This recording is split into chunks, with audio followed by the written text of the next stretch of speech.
ఈ బిజినెస్ ఏదైనా మీ ఊర్లో ప్రమోషన్ చేయాలంటే అది సుమన్ టీవీతోనే సాధ్యం. ఇప్పుడే సంప్రదించండి. మొత్తం తెలంగాణకే ఆదర్శంగా నిలిచిందని చెప్పుకోకపోతే ఈ మాట ఎందుకంటున్నా అంటే ఈవెన్ మా సిద్దిపేటలో కూడా లేదు. బహుశా వేరే పార్టీలకు ఉన్నదో లేదో నాకు తెలియదు.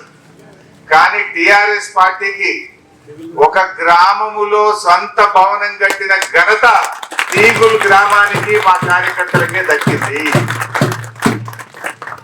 రాష్ట్రంలో బ్రహ్మాండమైన తెలంగాణ భవన్ హైదరాబాద్ ఉంది, జిల్లాకు ఒక తెలంగాణ భవన్ ఉంది. యాన్నన్న ఉంటే మండల కేంద్రంలో ఉండొచ్చు, కాన్స్టిట్యున్సీలో ఉండొచ్చు. కానీ ఒక గ్రామములో సొంత జాగ కొని సొంత పైసలతో పార్టీ ఆఫీస్ కట్టిన ఘనత మా తీగుల్ బిఆర్ఎస్ కార్యకర్తలకే దక్కుతుందని చెప్పి మనం చేస్తాము. దాదాపు 17,84,000 రూపాయలు ఖర్చు పెట్టి ఇంత అద్భుతమైన ఆఫీస్ ను ఇంత సెంటర్ లో కట్టిందంటే నేను మీ గురించి ఎంత చెప్పినా తక్కువే అని చెప్పి మనం చేస్తా ఉన్నాం. ఇది రేపు రాష్ట్రానికి ఆదర్శం. ఊరూరికి చెప్తా తీగులు కట్టిన మీ సంగతి ఏందని అడుగుతాయి. అంత బాగా చేశాను. పార్టీ పెట్టిన జాగ ఉంటే ఇవాళ రజతోత్సవం జరుపుకునే రోజు బిల్డింగ్ ఇనాగ్రేషన్ చేసాం. 10 సార్లు అంతేనా? పార్టీ పెట్టిన జాగ ఉన్నాం. రజతోత్సవ సందర్భంగా రజతోత్సవం మొన్ననే జరుపుకున్నాం. వరంగల్ మీరందరూ కూడా వచ్చింది. రజతోత్సవ శుభ సందర్భంలో రేపు తెలంగాణ రాష్ట్రం ఏర్పడ్డ దినం ఎల్లుండి 2 తారీఖు.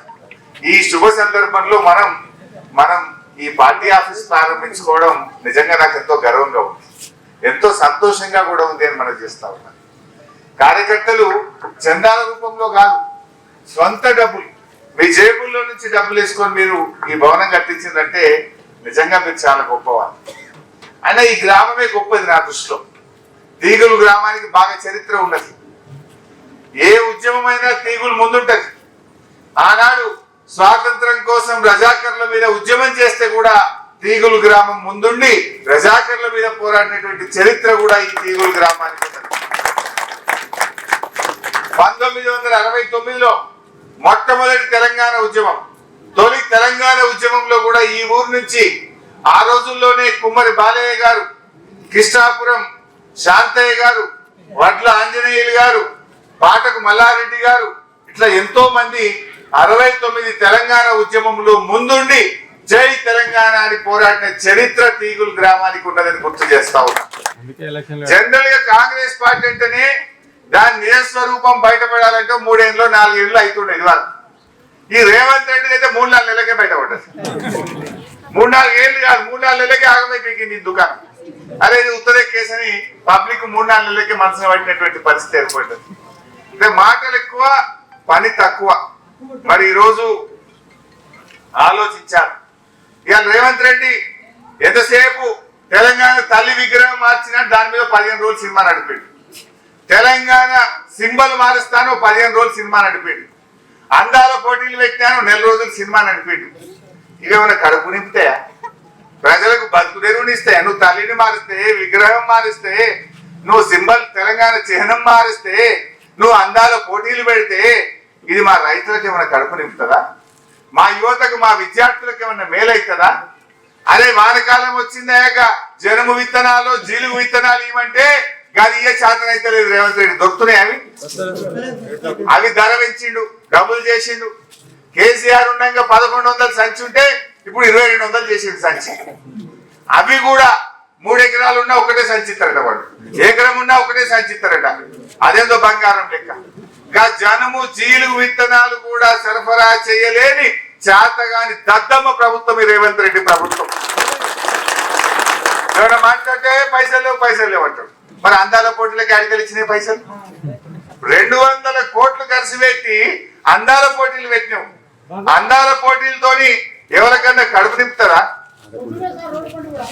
ఇప్పటికి ఉన్నాయి వాట్లు. అందాల పోటీలతో ఎవరికన్నా అనా పైసా సాయం జరిగిందా? వాళ్ళు ఒక ఆమె బ్రిటిష్ ఆమె, బ్రిటన్ ఆమె, ఇంగ్లాండ్ ఆమె చెప్పిపోయింది. ఆ అందాల పోటీలో ఈ రేవంత్ రెడ్డి చుట్టూ ఉండే 2 దోస్తులు అట, రేవంత్ రెడ్డికి బాగా సన్నిహితంగా ఉండే 2 ఆమెతోని అనుచితంగా ప్రవర్తిస్తే, ఆమెను ఇబ్బంది పెడితే ఆమె తమ దేశానికి పారిపోయింది. పోట్లకు వచ్చిన వాళ్ళను. అయ్యా రేవంత్ రెడ్డి నువ్వు అందాల పోట్లు ఉలగబెట్టినావు. నీ కాంగ్రెస్ పార్టీ నాయకులు నువ్వు ఈ విందులు విరోధాల కోసం అందాల పోటీలా? నేను అడుగుతున్నా రేవంత్ రెడ్డి, అందాల పోటీకి 5 సార్లు పోయిండు, 5 సార్లు పోయిండు. అందాల పోటీలను చూడడానికి 5 సార్లు పోయిన అందాల భావనలను చూడడానికి ఒక్కసారి ఒక మార్కెట్ యార్డ్కి వచ్చి వడ్లెందుకు కొట్టలేమని చూస్తేందుకు నీకు టైం దొరకలేదా? జనుము జీలుగు విత్తనాలు ఎందుకు దొరకలేవని అడగనీకి నీకు టైం దొరకలేదా? 5 సార్లు పోయిండు అందాల పోటీలకు. గంట టైం దొరికిందా ముఖ్యమంత్రికి? ఇంకా వేరే పని లేదా నీకు? నీ దోస్తులు నీ చుట్టుండే కాంగ్రెస్ నాయకులేమో పాపం విదేశాల నుంచి వచ్చిన మహిళల పట్ల అనుచితంగా ప్రవర్తించి ఈ దేశ గౌరవాన్ని ఈ రాష్ట్ర గౌరవాన్ని దెబ్బతీసిండ్రు ఇవాళ ఈ కాంగ్రెస్ పార్టీ నాయకులు. ఆమె మధ్యలోనే పోటీలో నుంచి విరమించుకొని తమ దేశానికి పారిపోయిందంటే అది మనకు చెడ్డ పేరు కాదా? నువ్వు ఏం చేసినావు? మచ్చ తెచ్చినావు ఈ రాష్ట్రానికి. కోట్ల రూపాయలు ఖర్చు పెట్టి నీకేదైనా చూసే షోకుంటే చూసినవేమో తప్ప ప్రజలకు చేసింది అయితే నువ్వేం లేదు. 4-5 సార్లు పోయినావు, భోజనాలు చేసినావు, చాలా ముచ్చట్లు పెట్టినట్టు పేపర్లో టీవీలో చూసినాం మేమైతే. ఇది ఎవరికి కావాలి? ఇది ఎవరిని ఉద్ధరించడానికి?